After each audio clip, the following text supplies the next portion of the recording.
What's the common element? Everybody's got this image of people who notice the patterns. Like Charlie Day, and It's Always Sunny in Philadelphia, and he's got the bulletin board behind him. And he's got the strings and the push pins, and he's circling all the little things. This connects to this, and this connects to this. Ah! He looks like a madman. But that arena gal was stabbed in the neck by a black dude who'd been arrested 14 times, and his own mother testified he should be in jail. Soros judge allowed this to happen. From my research, apparently she didn't even hold a law degree. She was appointed to the position. It was pure politics. Charlie Kirk was shot in the neck, both in the neck, isn't that interesting, yesterday by a shooter, apparently at 200 to 300 yards. There's debate over whether it was a professional hit or not. I don't know. Some are saying there were trans markings on the guns. We don't know in this case, but we know that definitely was the case during the shooting in Minnesota. Then you got the Tranifesto from Tennessee. Seth Rich was killed by the DNC in 2016. Look what they did to Julian Assange. Look at how they murdered Breitbart. There's a lot of things that are going on, and they can't possibly be orchestrated by a single human organization. But they all tend to be headed toward the same outcome. Why is that, and how can that be? Well, there is a conspiracy, but it's not just human beings. We live in a multidimensional world. You think of somebody you haven't thought of in 5-10 years, they show up. How'd that happen? You dream of lightning and thunder, and then you wake up and it thunders. How did that happen? You dreamed it before it happened. How did that happen? You hear a word you've never heard in your life, and now you hear it 10 times in the next 24 hours. Were you just not listening before? You ask God for a sign, and you get a sign. The world we live in is full of things that are clearly what are described as supernatural. They're not supernatural. They're part of the natural world. We just can't quantify them using modern numerical statistical techniques. How do you put numbers on the love of a mother? A mother's love can make it so that she can lift a car off an infant. Okay? How do you quantify that biologically? At what point emotionally is there a certain event horizon crossed where the mother is given adrenaline requisite to lift a vehicle greater than her weight or ability? How is that possible physically? It's not, but it happens. What we're dealing with in the world that's obvious is a world that isn't purely corporeal. Look at my hands here, right? Fingers, flesh, blood. What's flesh and blood? Well, it's cells. What are cells? They're varying compounds that are put together based on the code of deoxyribonucleic acid, DNA, which comes in these little helix strands that are made up of specific base proteins, ctDNA, in certain configurations, like a four-dimensional code, if you will. And of course, DNA is actually in 3 dimensions. They can pick up a little strand like a human hair, but much skinnier. Now, what's that made of? Well, it's made up of molecules. And you'd think if you keep dividing molecules and going smaller and smaller and smaller, eventually you get to a point, well, it goes on infinitely. No. It doesn't go on infinitely. Eventually you get to a point, I got ahead of myself. Eventually you get to a point where the molecules cease to have locality and they're everywhere at once. This reality, like the background mat in a video game from the 90s, is described by the mathematical relationship Max Planck discovered. Now it's called Planck's constant. At the smallest point in reality, it ceases to have locality. It's everywhere at once. Now, Tim Allen wrote a book in the 90s as well. I don't know why I said as well. I think I mentioned the 90s earlier. Anyway, he wrote a book, the video game. He wrote a book in the 90s called I'm Not Really Here, in which he points out that atoms at the molecular level are so small it's basically electrical reactions, and there is more empty space touching between my fingers right now than there is actual matter. See, if you look at the nucleus of an atom and the electrons or protons circulating around it like planets circulating a star in our solar system, there's more space between the atom and the protons and electrons circling around it. than there is in terms of matter made up by the atom and the protons and the electrons. It's mostly empty space. You and I are mostly empty space. We're more like a holographic projection. Okay? So that's the world we live in. If there is a program, it's got a programmer. Now, in some computers, you have computer viruses. Imagine the world is a computer, God's the programmer, and the devil's Clippy, the paperclip from Microsoft Word that's got a virus with a bad attitude. Imagine we're in a simulation and there's a computer virus. Now, the computer virus is conducting its machinations, however you want to say that word, at the fringes of reality, not within. What we are seeing is the collateral domino effects of that contagion in the world. So when we look at the conspiracies that happen, when we look at the murders that happen, when we look at the abuse of children, the abuse of power, when we look at corruption and all this stuff, it all seems to be connected, but it's not when we look into it in the physical world. Well, it is. It's connected spiritually. It's connected at the background cosmic programming level of the universe. There is a computer virus in this universe. It's been called sin. The Greek word for sin means hamartia, which directly translated is missing the mark, to miss the mark. You can miss it one of two ways, deliberately or accidentally. Either you're deliberately trying to miss the target because you're being rebellious, or you're trying to miss the target and you miss because you're imperfect. If you don't take a shot, that's the same as the rebellion. It's just a softer version. So it's not three choices. It's either you try to hit it or you try not to hit it. That's what sin is. It's imperfection. That's the virus in the reality that we inhabit. Now, there's the left-hand path and the right-hand path. The right-hand path is trying to hit the target in good faith, and maybe you hit it, you probably are going to miss because you're imperfect. The left-hand path is deliberately trying not to hit that target. Psychological operations, propaganda, and the like have hoodwinked the majority of modern people into going down the left-hand path. It's a psychological ideation, it's philosophical, and in many respects it's religious. There's a reason why you have so many people in the wake of, say, the Ukraine disaster putting up flags in their profile.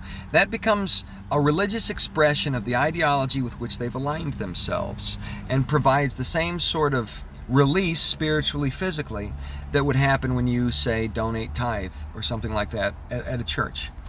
That's the function psychologically that's taking place. When we look at what's happened with Charlie Kirk, we're seeing a malevolent spiritual darkness manipulating the philosophical deceptions that have drawn the majority of people down the left-hand path. I wonder if more than 10% of humanity will be saved into eternity when all is said and done and the final trumpet blows. I hope it's much more than that. Christ said it's not the will of God that any should perish, but that all should have eternal life. But you have to accept this free gift. You have to accept the error-correcting antivirus of Christ in this corrupted simulation. It's just an acceptance. To have the Holy Spirit, all you say and mean is Jesus is Lord. If you mean it, you can fake it, but God knows. He's the programmer. He knows you from the inside out, because the ones and zeros that make you up in this multidimensional projection, this piece of art God's made, they're ones and zeros He's put in individually. He knows what you're thinking. So if you say it and mean it, the error-correcting antivirus code that is Christ, the sacrifice that changed and rewrote reality from the inside out, begins to indwell in you. And the only way you can get rid of that is to deliberately renounce it in full consciousness and mean that renunciation. Otherwise, you don't lose your salvation ever once you make that choice to accept it. Because God knows we're messed up. You have pets, you have dogs, you have cats. They've pooped or puked on the floor. They've brought in birds from the outside. They broke stuff. You might be a little annoyed, but you still love your dogs and your cats. Okay, if we can have that understanding for animals, don't you think God has an understanding for us when we screw up? Of course He does. Now, there are those who have screwed up and renounced God and decided to take that left-hand path fully, and they know they've screwed up. They know they're playing a game of pretend, and it's rotted them spiritually and mentally. However, misery loves company. What's happened then is, as these people do this and double down, the mania takes hold, and they provide themselves as a sort of physical mech suit, like out of the animes, for the demons that want them that way. So what you're seeing with these conspiracies, you're seeing a spiritual alignment rooted in the left-hand path of brokenness. So you're not going to see necessarily a linkage between each event through mankind, because the linkage exists spiritually. That's the big secret. And people don't want to believe that, and people think that sounds crazy because they've been brainwashed through propaganda of a materialist bent that teaches us to regard that which is supernatural as superstition, when it's not. Clearly it happens every day, and every one of us has seen a miracle. Sometimes we acknowledge it, sometimes we don't. I've had my life saved. I know it was God. I've seen God speak with me because I'm looking for it, and he's waiting for a heart that isn't trying to fight him. And he knows what your heart's going to do. And a lot of people are trying to fight him because they have some pet quote-unquote sin that isn't even fully sinful. It's just the context in which they're doing it. Sex is great in marriage. It's wrong if you're being promiscuous or perverted. And on that note, it's no irony that a high number of shooters have been of the rainbow alphabet trans camp. Think of it from a strategical perspective, from a MK Ultra perspective. If your man believes he's a woman and confront that way convincingly, now he has an escape alibi after the shooting. He just throws on the wig and does his little walk. There's a reason this kind of stuff is happening. And there's also a reason that gender specifically is under attack spiritually. The perversion of the order of procreation, which brings eternal souls into this transit place so that they can be printed in spiritual 3 dimensions into eternity. If that can be corrupted or stopped, it's a win for the viral enemy. The devil comes to steal, kill, and destroy. He goes about as a roaring lion, seeking whom he may devour. He's angry, for his time is short. The program within the computer, the virus, knows that it cannot affect the programmer. The programmer's outside the computer. But it can destroy all the data in the computer. And if it gets close enough to annihilating it completely, that's the only leverage that program can have to compel the will of the programmer. That's what we're seeing. That's why there's theft, there's death, there's destruction. That which is spiritually infernal, interdimensionally malevolent, collateral to humanity, operating in parallel beyond our physical sight, those forces seek to corrupt, destroy, and kill. And a great way to do that is corrupting the very entry into reality. A man and a woman come together, and by their combined will and biology, the spirituality piloting their physical representation in this dimension, they are able to bring another life that is not immortal. It begins when the biology comes together, but has an eternal destiny. That is a child of God being born into a trek that can make that child grow into a man made in the image of God, or a woman made in the image of God, to create eternally as God does. That is a destiny. So the enemy seeks to corrupt that destiny right at the source. Instead of families, we have promiscuity, wherein sexuality, which is great in context and is a pleasurable thing, is turned into a commodity like a candy bar out of a vending machine and made about as easy to get. And then to make this more convenient, birth is stopped through birth control and contraception. You know, if you're in a healthy relationship, you're not going to get knocked up every time you have sex. There are periods of fertility every month that come. This has been known for generations. You can bang around those periods of fertility, which becomes a lot easier as you're in a relationship that lasts many years. The effervescent, head over heels youth of initial love doesn't exist forever. It's stage 1 that leads to stage 2, to stage 3 to stage 4, and eventually you're both in your 90s sitting in front of the fire. One of you is knitting, one of you is reading a book. You take a call from one of the great-grandchildren. You're not doing anything sexual at that age, not because you wouldn't if you could, because you physically can't, and you don't need to anymore. And you've been there and done that. You've transcended the youthful exploration of the flesh in the same way a child eventually realizes there's more food than candy. And broccoli with cheese and salt's pretty tasty. It's not something to pitch a fit about. When I was a child, I thought as a child, I acted as a child, I reasoned as a child. When I became a man, I put childish ways behind me. Our society is teaching us to arrest, to stop, to inhibit our development psychologically and physically, so that we never get to those later stages where we can really be useful and really make changes that help later generations.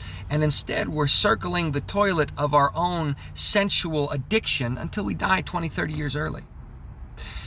The Rainbow Alphabet movement is a banner holder for this left-hand approach to existence.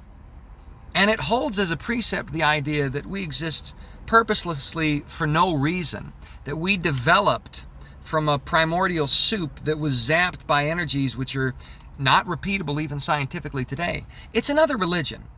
It's a death cult. The idea is eat and drink, for tomorrow we may die. Solomon spoke of this in Ecclesiastes not as a mandate for conduct in life, but as a stark reminder that our existence in this small dash between the year you're born and the year you die is one that isn't sound or secure, that has a beginning and has an end. So what we're supposed to do in our lives is follow the trek God gave for us, which is to fulfill those things He put in us, artistically, ideologically, physically, financially. That's our trek. But if you give up based on the death cult religion and decide simply to satiate your physical desires, eventually the addiction that develops from this makes you an automaton. You brainwash yourself through your pleasures, just like the Pavlov dogs. So Pavlov gave dogs food and rang a bell. It got to the point where they would drool if he just rang the bell because they expected the food. If you're deeply addicted to sex, you get no pleasure from your trysts. Just as the alcoholic has to drink 3 or 4 fifths just to feel the buzz he did when he was a kid. You build tolerance because we're built to adapt by God, not into another organism, to the place where He put us so that we have the ability to gain strength and overcome. Getting muscles is not evolution. It's a capability designed into the human creature by the designer. But we've been taught evolution is development and that we're moving towards something we're not, toward godhood. It's the lie of the garden. So what we're dealing with is a spiritual conspiracy that sometimes manifests in the physical, but is designed to trap us in the physical so that we don't transcend to the destiny for which we were intended. And a lot of us, because we're lazy, selfish, playing pretend, and never really advanced past our teen years, are caught up in this. And that's why you get murders like this. I think it was a deep state action what happened to Charlie Kirk. But if it wasn't, I think it was the same people that would be behind a deep state action. Because what we're dealing with is spiritual orchestration behind the scenes. Marionettes on strings of spiritual ideology, manipulation, and addiction. And these marionettes, when they totally give themselves to the left-hand path, are often rewarded by others in the left-hand path. What do they call it? Well, you've heard the term. Think of it before I say it. Yeah, selling your soul. I went to LA, I didn't sell my soul. It's hard out there not to do that. It's bleak. Everyone's selfish. A lot of people aren't able to avoid doing that. Politics. Washington, D.C. is just where the people too ugly for LA and Hollywood go. Same thing happens to them. Didn't happen to Charlie Kirk. Charlie Kirk stood by his convictions. He followed Christ. He died a martyr. And the people who follow Christ, who support what he had to say, will not riot. They will not burn down cities. They won't kill innocents as they pour into shoe stores to steal Nikes. They won't march down the streets half naked. What we will do is we will pray, and we will be more vocal than ever. And we will not be cowed or intimidated. We will tell the truth as Charlie Kirk did, and as others before him have. Charlie Kirk is Ben Kenobi, the Darth Vader of satanic, Marxist, Jacobin, Bolshevik lies, spiritual deception, corruption, and manipulation. Just struck down Ben Kenobi. And we're all Luke Skywalker. And that Death Star is going down.